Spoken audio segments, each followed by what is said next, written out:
The diplomatic incident. Ambassador David Chin stood before the Galactic Council's assembled representatives, his weathered hands gripping the edges of the obsidian podium. 247 species watched him through various sensory organs, some with eyes, others with thermal receptors, and a few through means human science still struggled to comprehend. The council chamber stretched for kilometers in every direction, a testament to the scale and grandeur of civilizations that had navigated the stars for millennia before humanity had even discovered fire. Honored delegates, Chin began, his translator implant carrying his words into 719 distinct languages and communication methods. I stand before you today to formally protest the Zithrine hegemony's military buildup along the Sagittarius frontier. We have detected. Protest.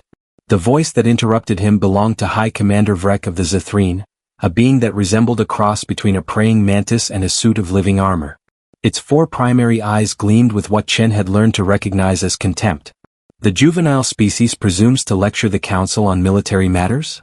A wave of chittering, whistling, and electromagnetic pulses rippled through the chamber, the galactic equivalent of laughter. Chen's jaw tightened, but he maintained his composure. Humanity had been a probationary member of the Galactic Council for only 17 standard years, and their status as newcomers made them perpetual targets for dismissal. The Zithrine have positioned 17 battle fleets within striking distance of human colonies, Chin continued, his voice steady. Under Article 47 of the Mutual Defense Charter, we request Council oversight. Article 47 applies to conflicts between established member species, interrupted Council Speaker Thala, a gaseous being whose form shifted within a containment field. Your probationary status limits certain protections. Chin had expected this. The Council operated on a hierarchy so ancient and entrenched that even the youngest of the established species had thousands of years of seniority over humanity. But he hadn't come unprepared. Then we invoke Article 12, the right of preservation. If the Council will not guarantee our security, we formally request permission to implement our own defensive measures. This caused a stir. Article 12 was rarely invoked. It essentially granted a species the right to arm itself without restriction if the Council failed to provide protection. High Commander Vrek's mandibles clicked in what might have been amusement. Defensive measures? From the species that required rescue from their own planet's environmental collapse? The beings who had barely achieved faster-than-light travel when we found them. The Zithrine commander rose to its full 3-meter height. Human Chin, your people are infants playing with toys they don't understand. You have 3 colonies, 12 exploration vessels and 1, it paused for effect, 1 military ship you laughably call a cruiser. The Zithrine hegemony commands 17,000 vessels of war and has held its territories for 40,000 of your years. Which is precisely why we're seeking peaceful resolution, Chin replied. We don't want conflict. No, you want protection you haven't earned, Vrek sneered. You want the Council to shield you while you pollute space with your primitive drives and your excessive emotional broadcasting. Your species radiates feelings across the quantum field like a dying star radiates heat. It's nauseating to sensitive species. Chin felt the heat rising in his cheeks but forced himself to remain calm. The accusation wasn't entirely unfounded. Humanity did have an unusual psychic signature. Something about human consciousness left traces in quantum space that many older species found distasteful. It was one of many reasons they were barely tolerated. Our presence in the galaxy is a matter of public record, Chin said carefully.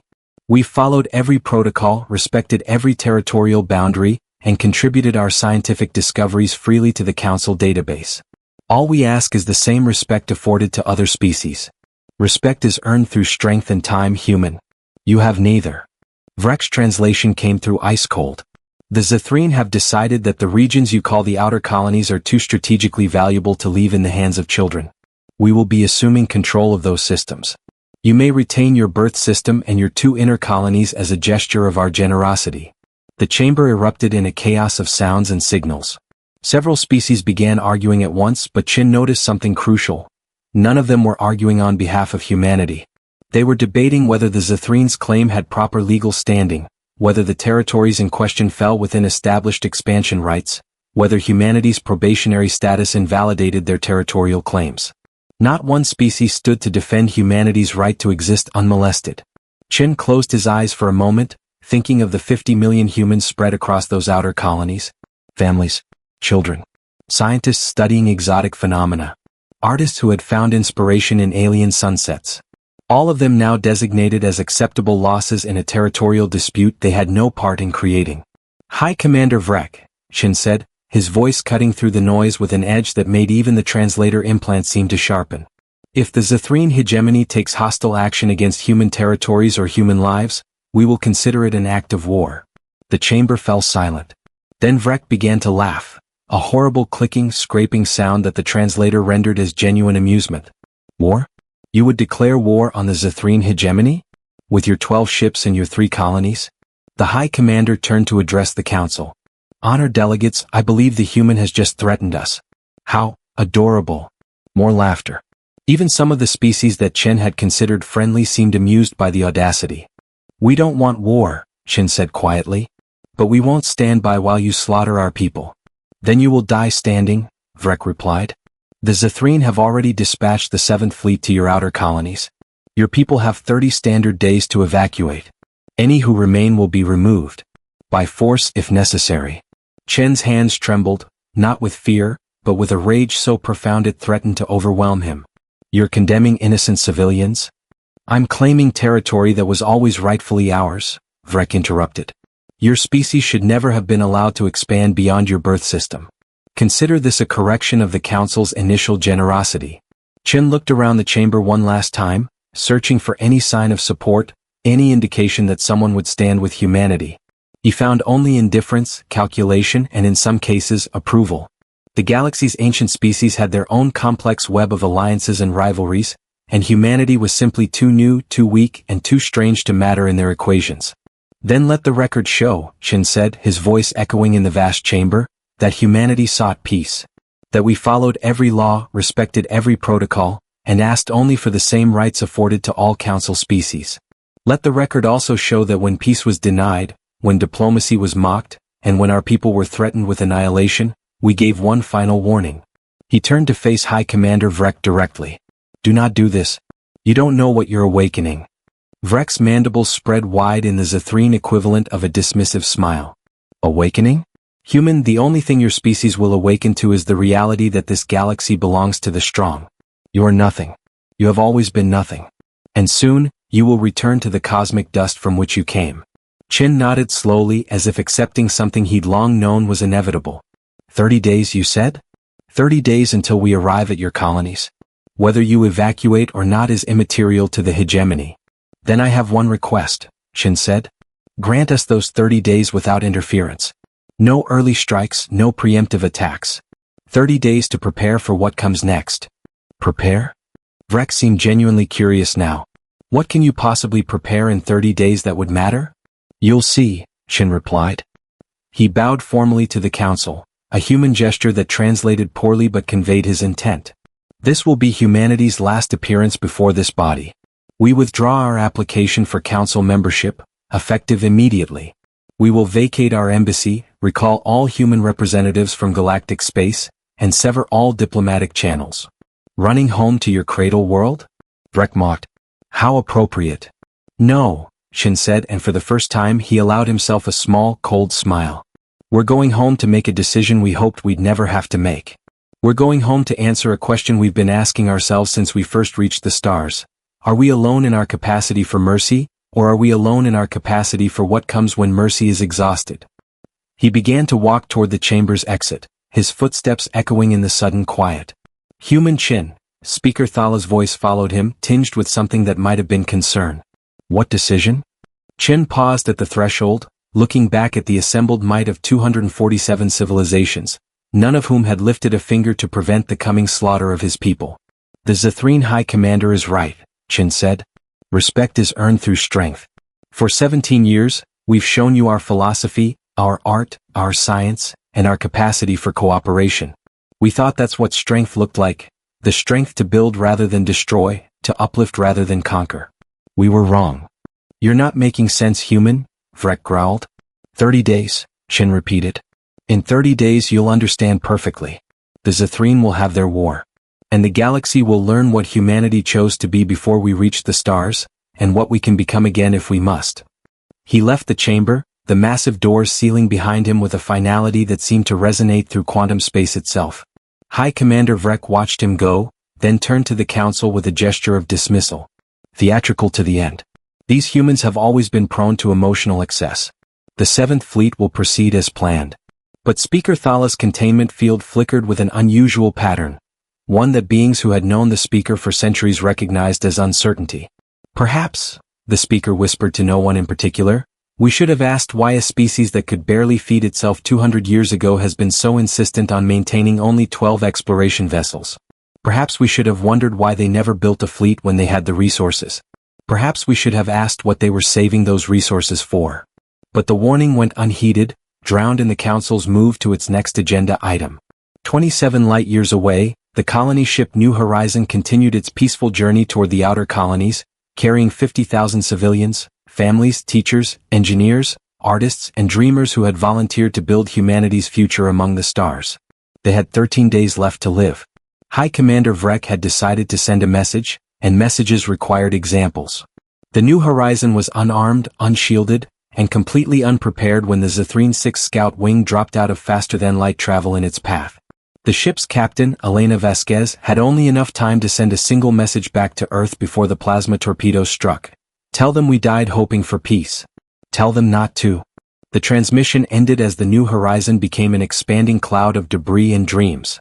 When the news reached Earth 36 hours later, David Chin stood in the Central Command Center beneath Geneva, surrounded by men and women in military uniforms that hadn't been worn in public for 15 years. On the wall behind them hung a symbol that had been mothballed after humanity's first contact with alien life. A simple image that had once struck terror into human hearts. A mushroom cloud encircled by a red line. Below it, words in every human language, never again. Unless we must. They killed them, Chin said, his voice hollow. They didn't even wait the 30 days. They murdered 50,000 civilians to make a point. General Sarah Mitchell, commander of Earth's Secret Defense Forces, studied the tactical displays showing the positions of every Zithrene fleet, every Council world, and every strategic target humanity had quietly identified over 17 years of careful observation.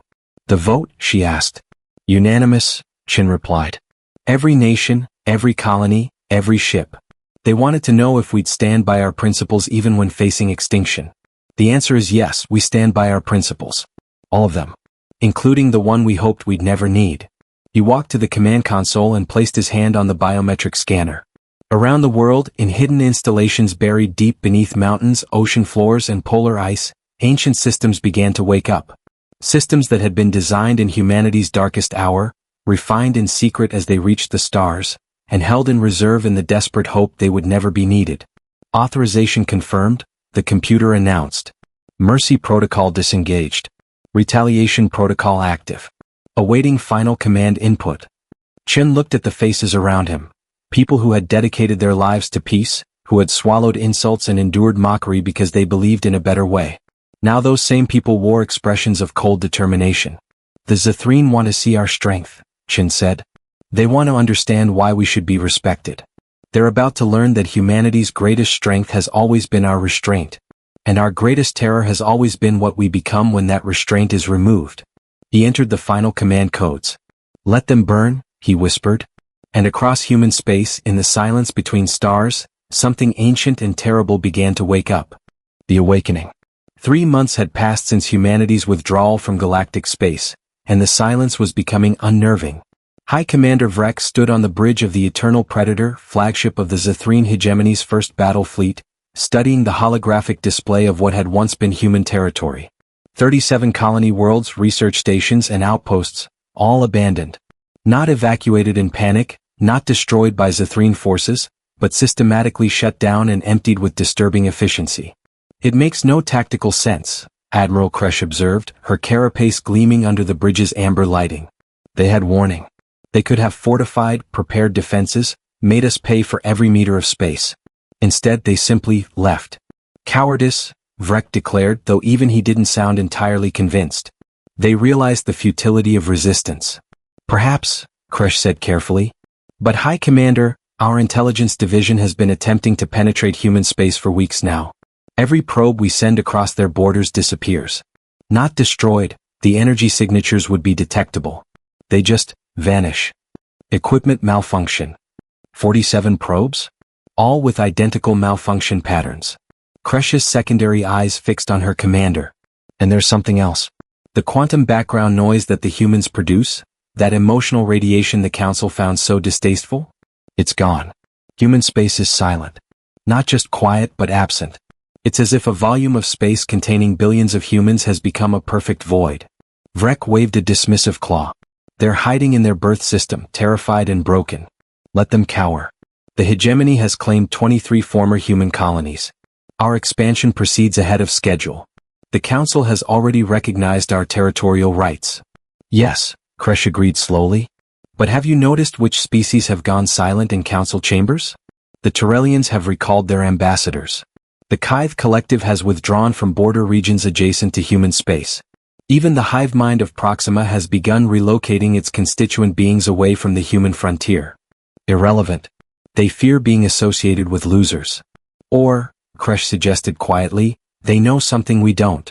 Before Vrek could respond, an alarm shrieked across the bridge.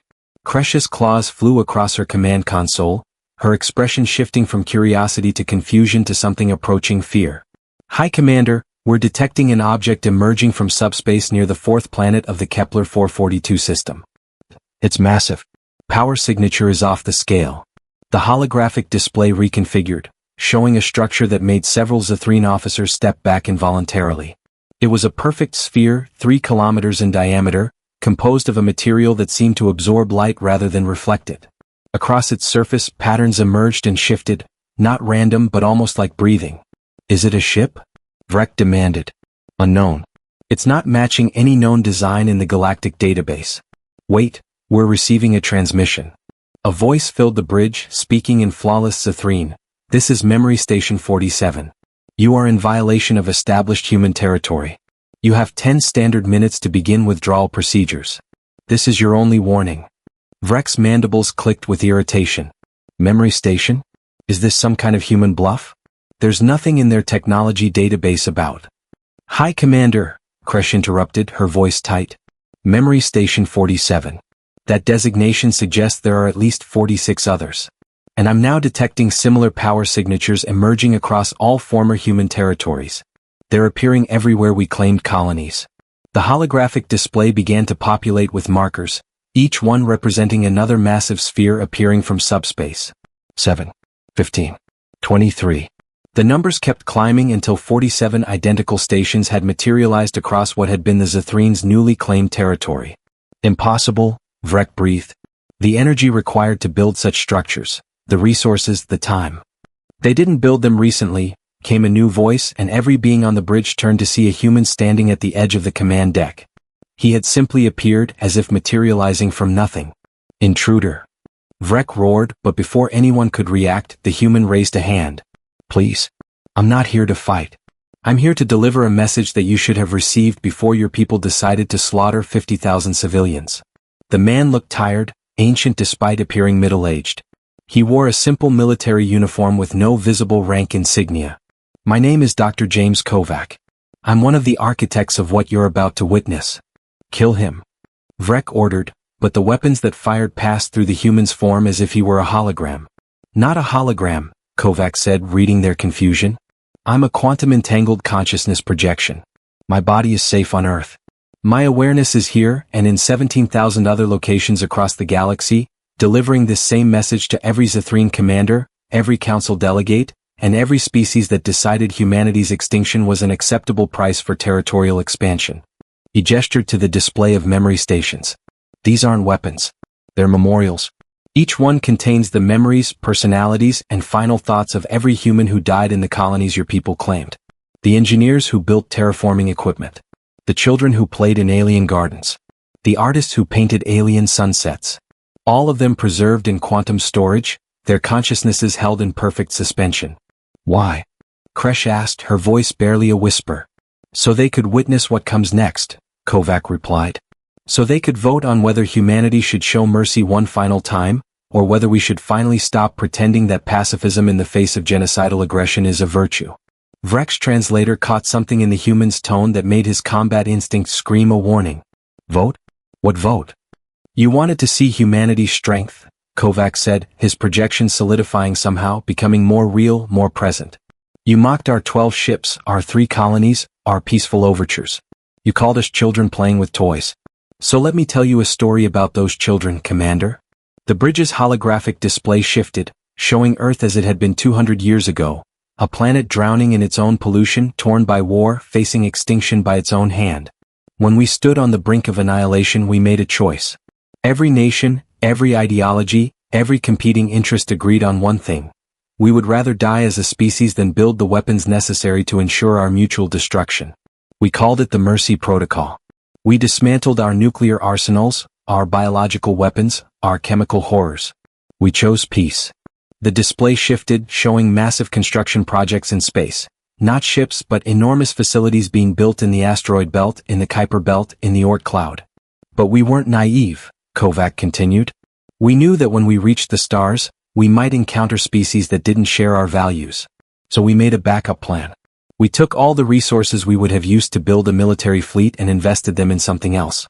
We called them the Tombstone Stations, because they would only activate if humanity was ever pushed to the brink of extinction. Vrek's combat computer began screaming warnings. The 47 memory stations weren't the threat. They were markers. Indicators. Memorials for what was about to show them, Kovac said quietly. Space itself seemed to tear open across the entire Zathrene frontier. Thousands of points of light emerged, each one a structure that made the memory stations look like children's toys. Ships, if they could be called ships, each one the size of a small moon, their hulls composed of exotic matter that shouldn't exist according to current galactic science. 263 tombstone dreadnoughts, Kovac explained as the Zathrene crew watched in horrified silence. Each one powered by controlled singularities. Each one armed with weapons we developed and then prayed we'd never need to use. Quantum shear drives that can delete matter from existence. Causality weapons that can make entire fleets cease to have ever existed. Stellar igniters that can force stars to go supernova. And each one crewed by human consciousness transfers. Volunteers who agreed to give up their physical bodies to become eternal guardians. This is impossible, Vrek whispered. The energy requirements alone. We had 200 years to prepare, Kovac said. While other species built traditional fleets, we hollowed out asteroids and built fusion reactors. While they engaged in territorial disputes, we mined neutron stars for exotic matter. While they played political games, we quietly pushed the boundaries of physics until we broke them. Every resource humanity could spare, every brilliant mind, every technological breakthrough, all of it poured into a single purpose, ensuring that if we ever faced extinction we could respond with overwhelming force. The display shifted again, showing the Zathrene hegemony's 17,000 warships. They looked suddenly small, fragile, outdated. 263 tombstone dreadnoughts had positioned themselves throughout Zathrene space, each one capable of sterilizing multiple worlds. But here's the thing, Kovac continued, and his voice held a terrible sadness. We still don't want to use them. Even now, after you murdered 50,000 civilians, after you threatened our extinction, after you mocked our pleas for peace, we still gave you the vote. What vote? Kresh asked, though she already knew the answer. Every preserved consciousness in the memory stations voted. Every human who died because of Zathrene aggression voted. Every colonist, every child, every dreamer who believed in a peaceful future, they all voted on whether humanity should show mercy or retaliation. Do you want to know the result? Silence reigned on the bridge. 97% voted for mercy, Kovac said, and something like wonder entered his voice. 97% of the people you killed voted to spare your species. They voted to give you one more chance, to show you that strength doesn't have to mean destruction. They voted to believe that even after everything that's happened, peace might still be possible. Vrek felt something he hadn't experienced in 40 years of military command. Genuine fear. Then, you won't attack? The tombstone dreadnoughts will stand down, Kovac confirmed. But the memory stations remain. They will be permanent fixtures in every system you attempted to claim, eternal reminders of the price of aggression. And humanity is done seeking permission to exist. We're done being probationary members of your council. We're done accepting insults and derision because we choose philosophy over firepower. The human's projection began to fade, but his voice remained strong. Return to your council. Tell them what you've seen. Tell them that humanity offers one final choice. Recognize us as equals with all the rights and protections that entails, or face the consequences when our mercy finally runs out. Because 97% voted for peace, Commander. But that means 3% voted for retaliation. And if you push us again, if you threaten human lives again, I can't guarantee the vote will go the same way. Wait, Kresh called out as the projection dissolved. What? Why show us mercy after everything we've done? Kovac's voice echoed one last time, because that's what makes us human. We build gardens on hostile worlds, we compose symphonies in the void, and we choose mercy even when vengeance would be easier. We are not the monsters of your nightmares. But we can be if you force us. The choice is yours. The projection vanished, leaving the Zathrene bridge in stunned silence. 3 days later, the Galactic Council convened in emergency session. Ambassador David Chin returned to the chamber, but this time he was not alone. Behind him stood representatives of every human colony, every research station, every ship that sailed between the stars. And on the screens above them, the preserved consciousnesses of the memory stations watched silently. Honored delegates, Speaker Thala began, its gaseous form roiling with what might have been embarrassment or possibly fear. The Council has reviewed humanity's petition for full membership status. In light of recent revelations, the vote is unanimous. Humanity is hereby granted full Council membership with all attendant rights and protections. Additionally, continued a Turellian delegate, the Council formally condemns the Zathrene hegemony's unprovoked attack on human civilians. All territories claimed from humanity are to be returned immediately. The hegemony will pay reparations and face sanctions until such time as. We decline, Shin said, and the chamber fell silent. Decline? Thala repeated, confused. The reparations, the sanctions, the punishment. We decline them all. Chen looked directly at High Commander Vrek, who had been stripped of his command and brought before the Council to face judgment. Vengeance doesn't bring back the dead. It doesn't undo suffering. It only perpetuates cycles of violence. The memory stations will remain as monuments and warnings, but we won't seek revenge against the Zathrene people for the actions of their leaders. Then what do you want? Vrek asked, and for the first time, there was no arrogance in his voice, only genuine curiosity. Chin smiled, not cold or mocking but genuinely warm. We want what we've always wanted. Peace, cooperation, and the freedom to explore the universe alongside beings who see existence as something to be celebrated rather than dominated. We want the galaxy to understand that strength isn't measured only in weapons and territory, but in the courage to choose mercy when destruction would be easier. He turned to address the full Council. Humanity accepts full membership. We will share our technology, our philosophy, and our resources with any species willing to partner in genuine collaboration. We will help build a galaxy where disputes are settled with words, not weapons, and where every species, regardless of age or military might, is treated with dignity and respect. And if someone attacks you again? A council member asked. Chen's expression became somber. Then we'll face the same choice we faced 3 months ago. We'll vote, as we always have, on whether mercy serves the greater good or whether survival demands a different response. 97% chose peace this time. But that percentage isn't fixed.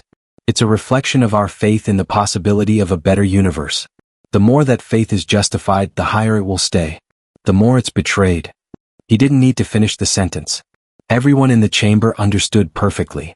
Over the following years, humanity became known across the galaxy not for the tombstone dreadnoughts that still orbited silently in the Oort clouds of their systems, but for the gardens they planted on lifeless worlds, the art they created in celebration of cosmic diversity, and the stubborn insistence that peace was always worth fighting for, even if fighting meant showing restraint. The memory stations became pilgrimage sites, places where beings from across the galaxy could experience the preserved thoughts of those who had died yet voted for mercy. Many who visited expecting to find rage or despair discovered instead hope, forgiveness, and an unshakable belief that their deaths could serve as bridges to a better future rather than justifications for revenge. High Commander Vrek spent the rest of his life in voluntary exile, working at Memory Station 47 as a caretaker and teacher. He would tell visiting students about the day he learned that humanity's greatest weapon wasn't their tombstone dreadnoughts or their quantum shear drives, but their capacity to look into the abyss of justified vengeance and choose to step back. They are terrifying, he would say in his later years, his carapace grayed with age and humility. Not because of what they can do but because of what they choose not to do. They are powerful enough to burn the galaxy, and gentle enough to plant flowers in its ashes. They are the beings who remind us that true strength is measured not in how much destruction we can unleash, but in how much destruction we can prevent.